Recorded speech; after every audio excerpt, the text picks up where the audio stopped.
शेर घाटी के शेरे बिहार में AIM के बैनर तले कार्यकर्ता संवाद सम्मेलन का किया गया आयोजन। के पहले मेरा नाम है बादशाह खान और आप देखना शुरू कर रहे हैं भारत 24 नेशन। आपको बता दें कि आयोजन का अध्यक्षता कर रहे हैं आबिद सिराज अंसारी और सैकड़ों कार्यकर्ताओं के बीच अतिथि के रूप में शान अली खान उर्फ भाईजान को किया गया बुके और माला देकर भव्य स्वागत। भाईजान ने अपने कार्यकर्ताओं को संबोधित करते हुए कहा कि आने वाले सिरघाटी 226 विधानसभा में AIM के उम्मीदवार के लिए मैं तैयार हूं और सिरघाटी की विधानसभा में इलेक्शन लड़ूंगा।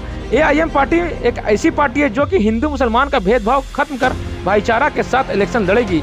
उनके कार्यकर्ताओं ने भारी बारिश में डटे रहे और उनके बातों को सुनकर सहमति दी। आइए अब मुख्य अतिथि के रूप में शान अली खान उर्फ भाईजान ने क्या कुछ कहा, सुनिए। बहुत अच्छी है, इतनी बारिश हुई, सब हमारे भाई लोग आए और सभी लोग आए, इसके लिए बहुत खुशी है। और वो जो भी लोग मेरे लोग आए उनके लिए बहुत शुक्रगुजार हैं और MIM से पूरी मोहब्बत लोग रखते हैं।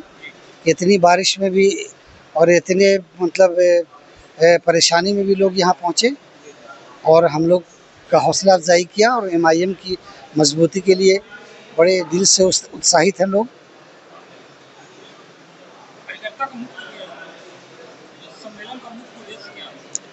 सम्मेलन ये MIM को मजबूत करना है, इंसानियत को लेके चलना है। इंसानियत वाली कोई बात, कोई भी हमारी संगठन, कोई भी पार्टी, चाहे वो बिहार में हो या हिंदुस्तान में हो, कि सारे आवाम परेशान हैं, सारे समाज के लोग, सारे इंसान परेशान है बहुत ज़्यादा। इतनी तरह के रूल्स ला रहे हैं जो इससे बहुत ज़्यादा परेशानी हो रही है।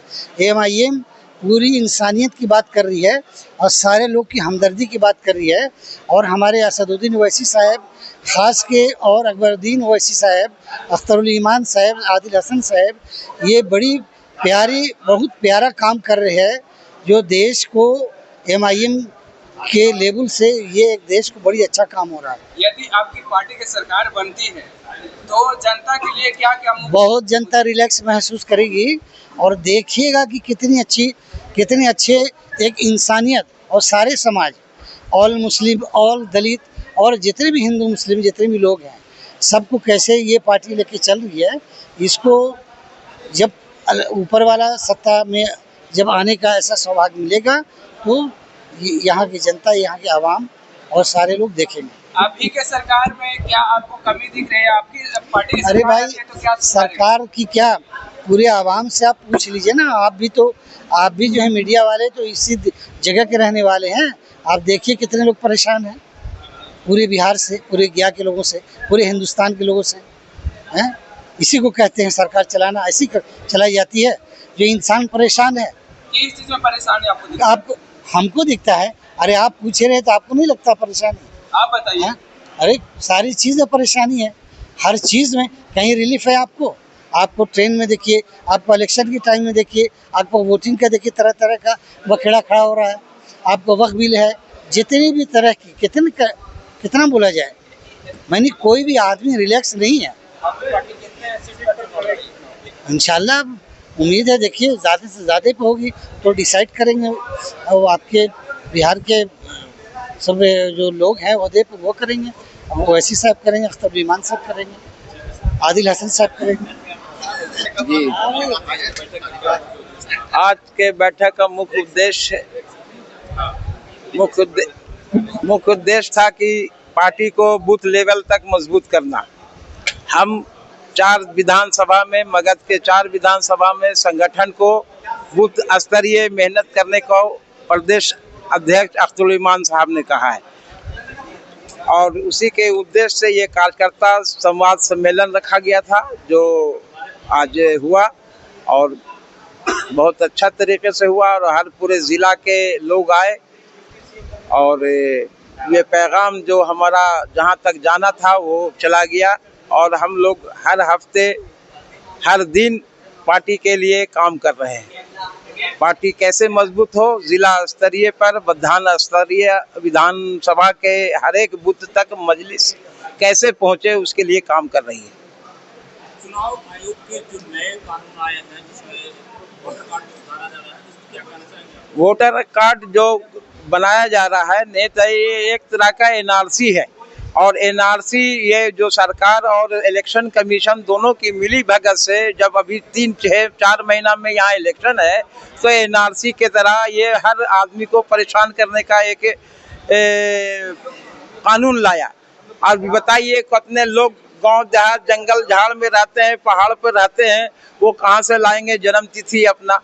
तो इस तरह का इलेक्शन से पहले और कितना कम वक्त बन रहा है उसमें सरकार और तो उससे एनडीए का क्या फायदा है? एनडीए का फायदा है कि एनडीए तो बगडमरू की बनी हुई है बीजेपी की, और बीजेपी की बगडमरू सरकार है। अभी तो बीमार हालत में है हमारे चीफ मिनिस्टर साहब, बोलने के लिए कुछ बोलते हैं कुछ है। अभी सरकार चला रही है बीजेपी, और बीजेपी की ये ख्वाहिश है और ये पूरी मिली भगत है कि बिहार से जितने गरीब वंचित। देखिए, एमआईएम का कार्यकर्ता संवाद सम्मेलन रखा गया था। इसका मकसद तो हमारे बैनर से ही जाहिर हो रहा है, और इसका मकसद ये है कि पार्टी को बूथ स्तर पर मजबूत करना और दिग्भ्रमित जो लोग हैं, जिनको लोग बहका दे रहे हैं उल्टी सीधी बातें करके, उनको सही बात उनको पहुंचाना और एमआईएम को बिहार में मजबूत करना, यही इसका मकसद था।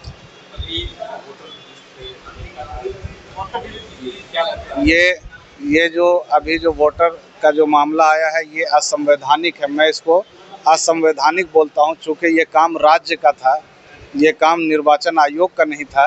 निर्वाचन आयोग ने ये सेंट्रल गवर्नमेंट ने निर्वाचन आयोग के ज़रिए से चोर दरवाजे से बिहार में एनसीआर करवाने के फिराक में है, और ये असंवैधानिक भी है और असामाजिक भी है।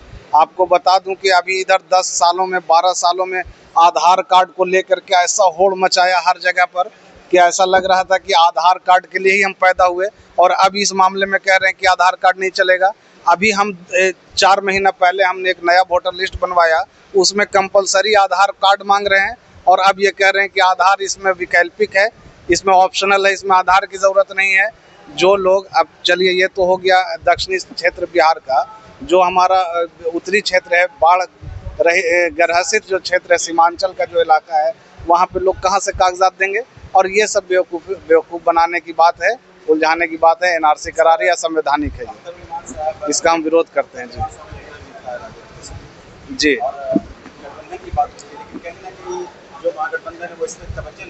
देखिए, पिछली बार जब हमने 5 सीटें जीत करके आए थे बिहार में, उस समय लोग कह रहे थे कि बी टीम है, लेकिन जैसे ही हमने 5 सीटें जीत करके आए, उनका मुंह बंद हो गया, मुंह पे ताला लग गया। नतीजा ये हुआ कि उन्होंने हमारी क़यादत को तोड़ने के लिए, छीनने के लिए, और इसलिए कि मुसलमानों की क़यादत बिहार में न उभरे, उन्होंने हमारे 4 लोगों को पीठ में खंजर मार के पार्टी के और 4 विधायकों को तोड़ लिया। और इस तरह से वो समझ रहे हैं कि मुसलमानों की क़यादत को ख़त्म कर दें। लेकिन मैं आपको ये बता रहा हूँ कि अख्तरुल ईमान साहब ने पूरी तरीके से हमने ऑफर किया, हमने बड़े नुकसान को सहते हुए, बड़े नुकसान को सह कर छोटे नुकसान को भूल गए, उसके बावजूद हम झुक करके मिले उनसे कि आप हमें शामिल कीजिए अगर आपको यहाँ बनना है सीएम। लेकिन आप बताइए कि जिनका 2.5% आबादी है, आबादी के तनासुब से जिनके पास 6 सीटें आनी चाहिए, वो 19 सीट और उप मुख्यमंत्री के दावेदार हैं, उनको आप बगल में बैठाए घुमा रहे हैं। और हमारी 19% आबादी है और हमको कह रहे हैं कि आपका कोई हिस्सा नहीं है, तो बेकार की बात है। फिर भी हम झुक करके उनके पास गए हैं, लेटर दिया है, सब कुछ किया है। मानते हैं तो ठीक है, नहीं मानेंगे तो 80 से 100 सीटों पे हम चुनाव लड़ेंगे। आपके पार्टी बेरोजगार और महंगाई को लेकर के किस तरह से? बेरोजगारी चरम सीमा पर है। बेरोजगारी बिहार में चरम सीमा पर है। पलायन का एक बहुत बड़ा मुद्दा है। हॉस्पिटलिटी का मामला बहुत ख़राब हो गया है। सड़कें बिल्कुल जो है सो बेकार हो गई हैं, और एजुकेशन पे कोई काम नहीं हो रहा है। सिर्फ बना देने से नहीं होता है, धरती पर धरातल पर काम करने की ज़रूरत है। काम नहीं हो रहा है कुछ, और ये बेरोजगारी चरम सीमा पे। आप बताइए ना, बिहार कौन ऐसा हिंदुस्तान का राज्य है जहाँ पे बिहार के लोग आपको नहीं मिलेंगे, चाहे वो पढ़ाई करने के लिए गए हों, हॉस्पिटल के लिए गए हों या काम करने के लिए गए हों। पलायन का एक बड़ा मुद्दा है बिहार के अंदर। बेरोजगारी चरम सीमा पर है, और ये सरकार जो भ्रष्ट कार्य कर रही है उसको खत्म। विधानसभा की हम लोगों की तैयारी पूरे जोरों शोरों पर है, और इस दफ़ा विधानसभा में ख़ास तौर पर हम मगध के अंदर एमआईएम ने जनाब मोहम्मद शान अली खान साहब भाईजान को मगध का प्रभारी बना के नियुक्त किया है। उससे मगध में इस दफ़ा MIM बहुत मजबूत हुई है और बड़ी मजबूती से। और मगध में इंशाल्लाह हम लोग चुनाव लड़ेंगे 6-7 सीटों पे, उसमें 2 से 3-4 सीट हम लोग इंशाल्लाह चुनाव जीतेंगे। शान अली खां साहब की क़यादत